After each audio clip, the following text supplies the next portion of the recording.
koutou katoa. Ka nui, te honore, ki te mihi kia koutou. Good morning, everyone. I'm absolutely delighted to be amongst you and to see so many faces in this room for the purpose that you're here this morning. Sam, thank you very much for the introduction. A little bit about my background. You actually left out the most important part. I've said it often enough, and I'm not just sucking up, it's true. I would not be standing here if I hadn't been a member of Young Farmers. So my Young Farmers days started at Tanawai in Pleasant Point in the Aorangi region and finished at Dunedin Suburbs Club in the Otago Southern region. But I won an overseas exchange for a year, or for 6 months on exchange. And it was that experience that equipped me, the skills that I developed for that gave me confidence later in life to stand for Parliament. It's as simple as that. And that's all the time I'll spend on that, but I just want you to know that. I want to acknowledge Tom Lambie, who's here today from Lincoln, and I know you're going to hear from Tom. I want to acknowledge Terry and the organisation that you're involved in. I understand you've got a very strong club at Dunsandel. Now, my grandma came from Dunsandel, or my mum came from Dunsandel, and I spent many of my formative school holidays at Dunsandel, so I feel like I've kind of got a bit of a connection there. But congratulations on being a member of Young Farmers. I bet later in life you will look back on the things that you got out of being a Young Farmers Club member, just like I do, and realise that it was a very good call on your part at the time. This conference is a great mix of what we used to have in the olden days, which was the very social conference with a couple of speakers, some debating and public speaking and things, and a Know Your Industry seminar, which we used to run as well. This is a better idea because you get a bit of both, and I want to congratulate your organisers on bringing together a wealth of speakers so that you get to know your industry better, you get to develop yourself personally, and you do it amongst a whole bunch of other people that care as much about doing exactly that. Now, I'm here today mainly as Associate Primary Industries Minister, and I bring apologies from the Honourable Nathan Guy. Speaking to Nathan last night, he asked me to pass on those apologies. He would have liked to have been here with you this morning, and I'm just delighted that he couldn't. It's as simple as that. The topics you're going to be discussing today highlight the diverse range of sophisticated skills and knowledge that today's farmers need. I'm like everybody else of my age, can see a huge change.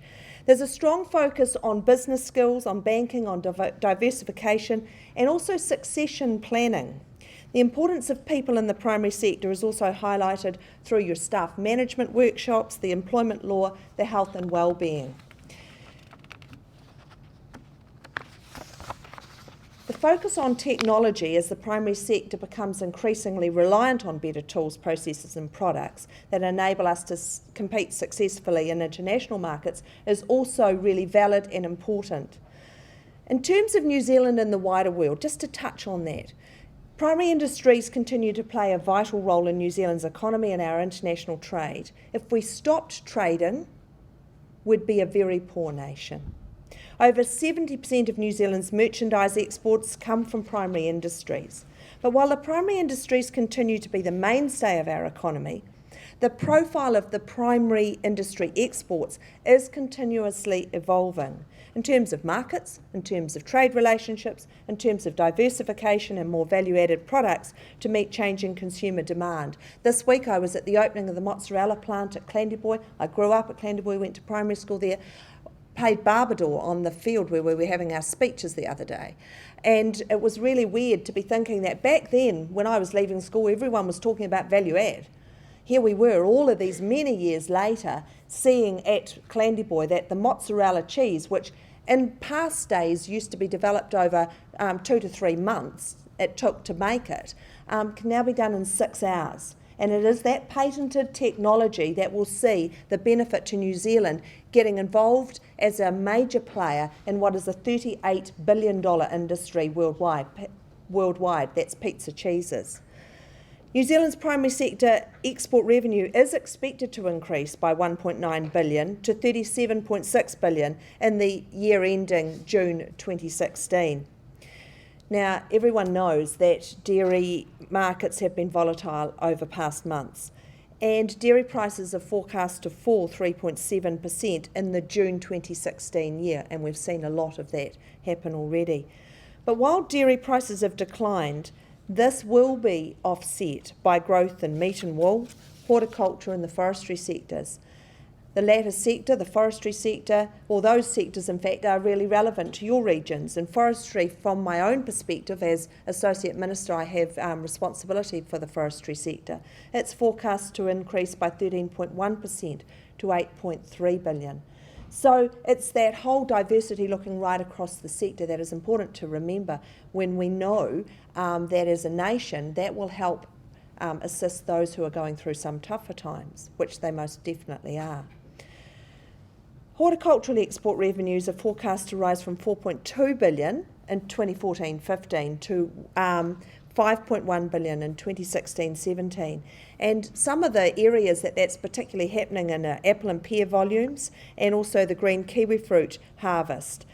Gold kiwi fruits recovered well from the PSA outbreak and is expected to contribute in the future to those volume increases.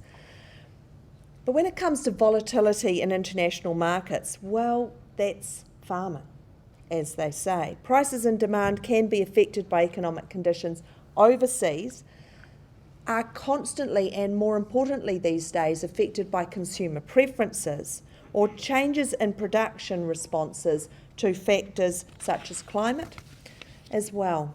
So by way of illustration, I just want to cover off on a couple of the current global factors that really impact on New Zealand.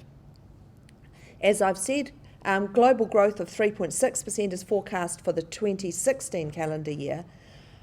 At the same time, we know that China's growth has slowed, but it's a really large population and they have a growing demand for high quality foodstuffs. They are very discerning consumers that we appeal to in that market. Declining oil prices and the Bank of Japan's economic stimulus program are expected to support a return to positive growth in Japan for us. Fast-growing Southeast Asian economies are expected to increase their demand for imported foods, and that includes a greater focus on consumer-ready products. And I saw some of that when I was in Vietnam last year. And for any of you who are silly enough to read the Timaru Herald today, don't believe the story that says I was there for 4 weeks when it was 4 days. Lovely, isn't it? The lifting of the EU milk production quota in April 2015 has seen increased production levels, so that's impacting on us, and a continued ban on dairy products by Russia.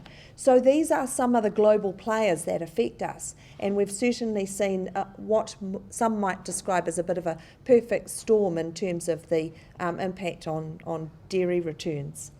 But having a diversified sector is one way that New Zealand can manage the inevitable peaks and troughs, and our international competitiveness is supported by building strong trading relationships through our free trade agreements.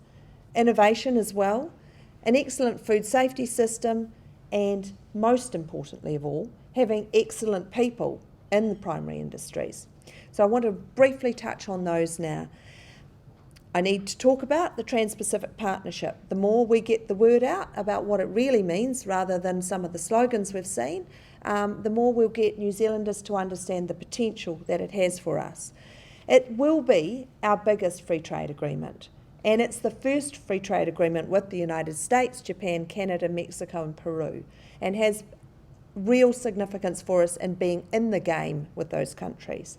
The TPP region accounts for about 36% of the global economy and over 40% of New Zealand's exports. That's 20 billion of goods, but not to forget the 8 billion of services.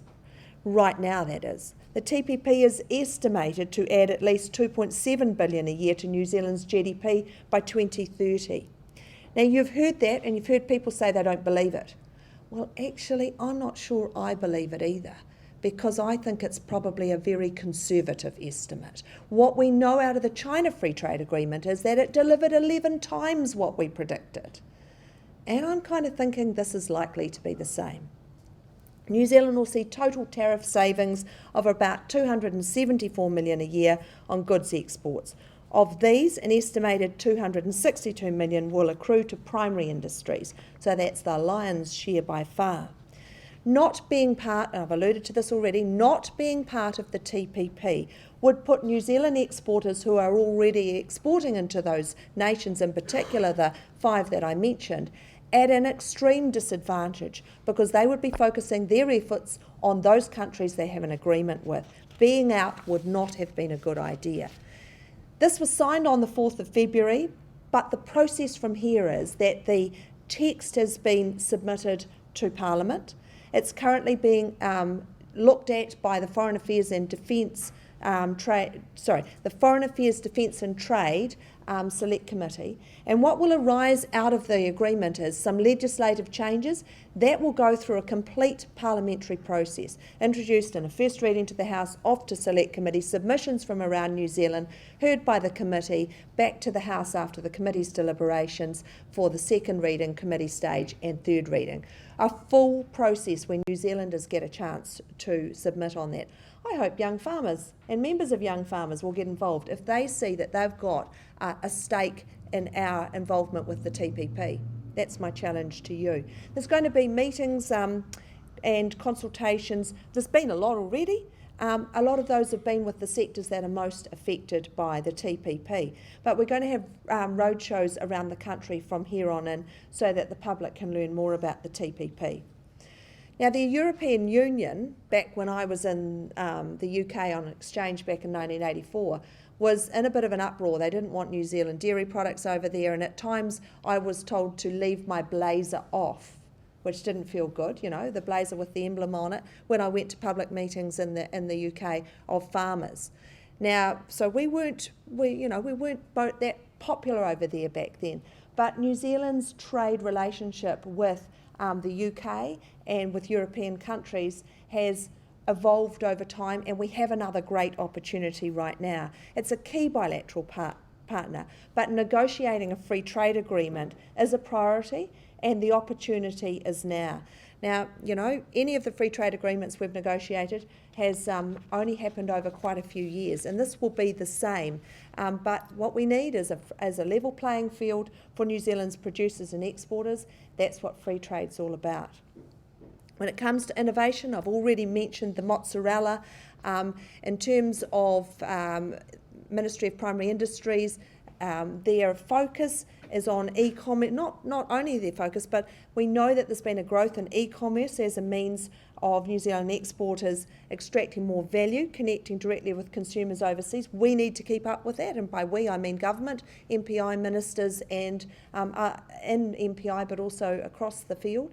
So that's a challenge for us to make sure our regulatory processes match the consumer demand and the changing and evolving nature of commerce. There's some really promising export earners. Those include UHT milk, avocados, beef jerky, pet food, honey, mussels, and of course a huge growth in infant formula. In terms of food safety, which is of course one of my portfolio responsibilities, I'm just going to briefly talk about that. It's all about reputation. Now, none of you will have forgotten the dent we had in our reputation when it came to WPC 80 or the false botulism scare. As it turned out, we learned a lot from that. Fonterra openly said the other day at the mozzarella opening that they are a company that is much more switched on in the food safety space now because of that and what we've learnt from that. We as a nation suffer from a food safety problem in one sector across the primary industry sector. So food safety affects all of our exports, even if it's at one time confined to one small sector. So that's why I'm absolutely committed to getting that food safety culture driven right the way through our food safety exports, but also the production that is eaten domestically, used domestically. Because if we have a problem here in New Zealand, that impacts even if that same product is not being exported. We now understand and we watch what the mums and dads in China and other nations are saying on their Facebook pages or whatever other technology. We monitor that all the time because that gives us very good feedback about what we're doing casually that might be having a much less casual impact on the trading nations that we trade with. Finishing up now, I want to talk about people and skills because that's you guys. Absolutely you guys. in the primary industries. So whilst not every single one of you will currently be working in primary industries, the fact that you're involved in young farmers means you're an opportunity to influence others who will, hopefully, get involved in primary industries. So I was a registered nurse at the time I was a member. We always used to say you don't have to be one, but boy, just being involved in young farmers means you can influence those around you. So that's your challenge. You have an important role to play in attracting talented young people into our sector. Ultimately, the success of any industry depends on people, and I've said that's the most important thing. And if we want to grow excellent products, manage what are now complex farming enterprises, market those products successfully, and innovate, we're going to need skilled and motivated people.